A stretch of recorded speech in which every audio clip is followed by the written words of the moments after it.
इस कहानी की शुरुआत एक बड़ी सी हवेली से की जाती है जहां पर हर तरफ अंधेरे का राज होता है। यहाँ पर एक लड़की होती है जो कि काफी डरी सहमी हुई खड़ी थी। तभी उसे कमरे का दरवाजा खुलता है और वो लड़की उस आदमी को धक्का देकर वहां से निकल आती है। लेकिन वहां पर सब लोग होते हैं, उसे पता है वो यहाँ से नहीं भाग सकती। अब वो एक तार लेकर अपने गले में बांध लेती है और हाथ में मूर्ति लेकर नीचे छलांग लगा देती है और इसकी मौत हो जाती है। फिर इसके बाद एक लड़की को दिखाया जाता है। इसका नाम एवी होता है जो कि वेटर का काम करती है। तो यहाँ इसकी एक दोस्त होती है जो कि इसे एक शॉपिंग बैग पकड़ाती है जिसमें कुछ डीएनए टेस्ट के सैंपल होते हैं। वो ये सैंपल एक कंपनी को देते हैं और वो कंपनी इनकी मदद से उन लोगों की हेल्प करती है जिनके रिश्तेदार गुम हो जाते हैं। एवी की लाइफ में कोई भी नहीं होता, इसके माँ बाप सब मर जाते हैं। वो अपनी फैमिली को बहुत मिस करती है। फिर उसको कुछ ख्याल आता है कि क्यों ना वो भी अपना डीएनए टेस्ट इस कंपनी को दे दे, हो सकता है इसके कोई रिलेटिव मिल जाए। इसके साथ ही वो अपना डीएनए दे देती है। कुछ टाइम के बाद इसको अपना रिजल्ट मिल जाता है जिसमें इसे पता चलता है कि इसकी पूरी फैमिली इंग्लैंड से बिलोंग करती है और अभी इसकी फैमिली में इसका एक कजन होता है जो कि इंग्लैंड में रहता है। एवी ये सब कुछ अपनी फ्रेंड से शेयर करती है। इस कंपनी की तरफ से ये मैसेज इसके कजन को भी मिलता है। वो इसको मैसेज करता है और मिलने के लिए बुलाता है, जिसे देखकर एवी बहुत खुश होती है।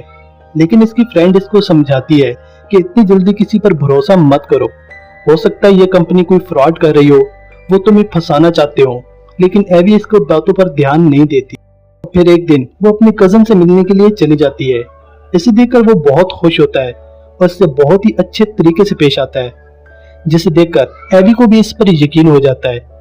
फिर वो इसे अपनी फैमिली के बारे में बताने लगता है कि हमारी फैमिली बहुत ज्यादा अमीर है, वो सब तुमसे मिलना चाहते हैं। कुछ दिन बाद हमारे एक कजन की शादी है, तुम इसकी शादी में जरूर आना, सब घर वाले तुमसे मिलकर बहुत खुश होंगे। कुछ दिन के बाद एवी इंग्लैंड चली जाती है जहाँ पर इसका वही कजन इसको लेने आया हुआ था। वो इससे बहुत ही अच्छे से मिलता है और इसको लेकर एक बड़ी सी हवेली में आ जाता है। इसको देखकर एवी बहुत हैरान होती है। दरअसल एवी का जो कजन होता है वो और इसकी फैमिली इस हवेली में काम करते हैं। अब वहां पर एवी की टक्कर एक वेटर से हो जाती है जिसमें कुछ गिलास टूट जाते हैं। वो इन्हें उठाने लगती है। इसी दौरान वहां पर एक मुलाजिम आता है। वो एवी से बदतमीजी से बात करता है। तभी वहां इस घर का मालिक आ जाता है जिसका नाम वाल्टर होता है और एवी का कजन उससे एवी का तारुफ करवाने लगता है। वाल्टर इससे इसका हाल अहवाल पूछता है। वो इससे बहुत ही अच्छे तरीके से बात करता है जिससे एवी को भी अच्छा लगता है। अब वो मुलाजिम एवी का सामान लेकर इसको हवेली के अंदर ले जाता है। हवेली अंदर से बहुत ही शानदार होती है। अब एवी को इसका कमरा दिखाया जाता है और एक मुलाजमा भी दे दी जाती है जो इसका पूरा ख्याल रखेगी। वो औरत इसको यहाँ की कुछ रूल्स समझाने लगती है कि आपने यहाँ पर खुद अकेले बाहर नहीं निकलना, किसी भी चीज की जरूरत हो तो मुझे बता दें, मैं ला दूंगी। अब रात को एवी अपनी दोस्त से बात कर रही होती है। वो इसे इस हवेली के बारे में बताती है कि सब मेरा बहुत ज्यादा ख्याल रख रहे हैं, मैं बहुत ज्यादा खुश हूँ। फिर इसके बाद वो बाहर सैन में वॉक करने जाती है। यहाँ पर इसे दरख्तों में कोई चीज नजर आती है लेकिन वो वापस आकर सो जाती है। फिर अचानक से ही इसकी आंख खुल जाती है। शायद इसे कोई डरावना ख्वाब आया था।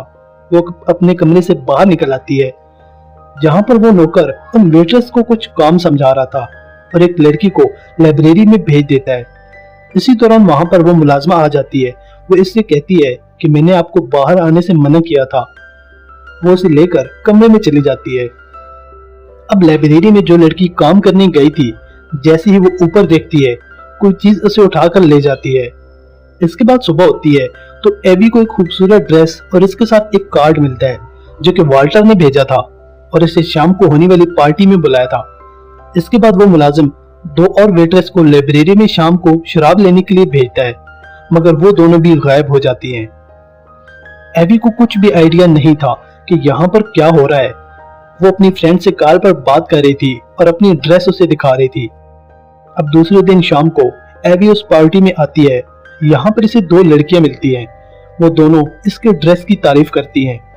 वो इनसे दुल्हन के बारे में पूछती है, मगर इससे पहले ही वाल्टर वहां पर आ जाता है और वो इसके साथ डांस करने लगता है। एवी को कुछ अजीब सा लगता है मगर इसे खुशी भी होती है। फिर इसके बाद वो दोनों वॉक करने लगते हैं और एवी इसको कल रात को होने वाली बात बताती है कि इसको यहाँ पर कुछ देखा था। वो इसे टाल देता है कि यहाँ पर कुछ पुराना सामान रखते हैं इधर कुछ भी नहीं होता। इसके बाद एवी अपने रूम में आकर सो जाती है, मगर वो किसी चीज से डर जाती है और डर कर बेड के नीचे लेट जाती है। वो इस औरत को आवाजें देती है, मगर तभी वहां पर वाल्टर आ जाता है। वो उसे कहती है कि इसने कुछ देखा है। वो इसके सामने इधर उधर देखता है और कहता है कि यहाँ तो कुछ भी नहीं है, तुमने कोई डरावना ख्वाब देखा होगा। लेकिन एवी को डर लग रहा होता है। वो वाल्टर से कहती है तुम मेरे साथ ही सो जाओ। वो इसकी बात मान लेता है और एवी के पास सो जाता है। सुबह एवी की आंख खुलती है तो वो देखती है कि वाल्टर वहां पर नहीं है, वो जा चुका था। इसने एक लेटर लिखकर रख दिया था कि मैं जा रहा हूँ, तुम्हारी नींद न डिस्टर्ब हो, इसलिए मैंने तुम्हें जगाया नहीं। इसके बाद वो दोनों लड़कियां एवी के पास आ जाती हैं। वो उसे तैयार होने के लिए कहती हैं। जैसे ही वो उसके नाखून काट रही थी कि एवी की उंगली पर कट लग जाता है और वो लड़की इसका खून पीने लगती है। एवी को गुस्सा आता है और वो वहां से चली जाती है। इसे कुछ अजीब सा लग रहा था। इसके बाद उस लाइब्रेरी में चली जाती है जहां पर टेबल पर इसकी डिटेल्स पड़ी हुई थी। अब वो यहाँ से जाने का फैसला करती है और वो अपनी पैकिंग करने लगती है, मगर तभी वहां पर वाल्टर आता है और वो इसे अपनी बातों में फंसा लेता है। अब एवी भी इससे प्यार करने लगी थी और वो इसकी बातों में आ जाती है।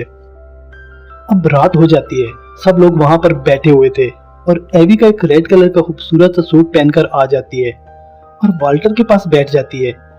वाल्टर वहां पर मौजूद तमाम लोगों का शुक्रिया अदा करता है कि आप सभी ने मेरी बहुत खिदमत की है। इसके बाद वो एवी का हाथ पकड़कर एवी से शादी का ऐलान करता है। वो बहुत हैरान होती है। इसके बाद वहां एक नौकर वेटर्स का गला काटकर उसका खून बॉल में भरने लगता है।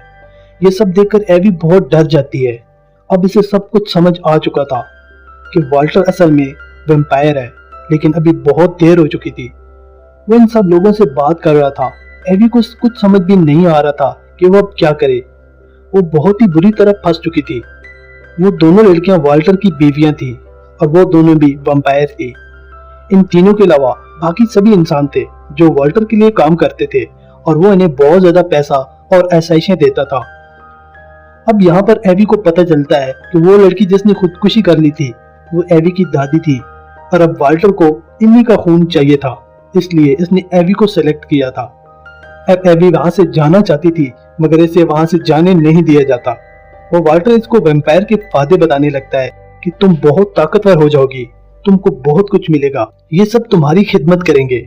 इसके बाद एवी को पकड़कर तहखाने में बंद कर दिया जाता है।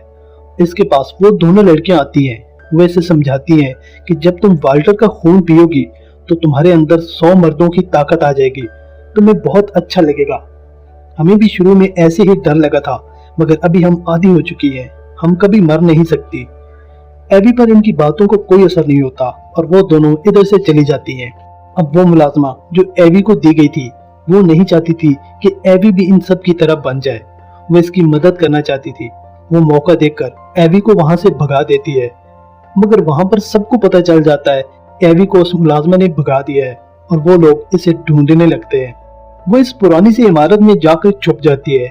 अब वहां पर वो नौकर आता है। उसने उस मुलाजमा को मार दिया था और इसकी लाश को वहां पर रख दिया था। एवी घबरा जाती है और वहां से भागकर बाहर आ जाती है। बाहर से वो दरवाजा बंद कर देती है और वहां से भाग जाती है। वो एक घर के बाहर पहुंचती है और उनसे हेल्प करने के लिए कहती है, जिस पर वो औरत कॉल करने लगती है, लेकिन वो पुलिस को नहीं बल्कि वाल्टर को कॉल कर देती थी।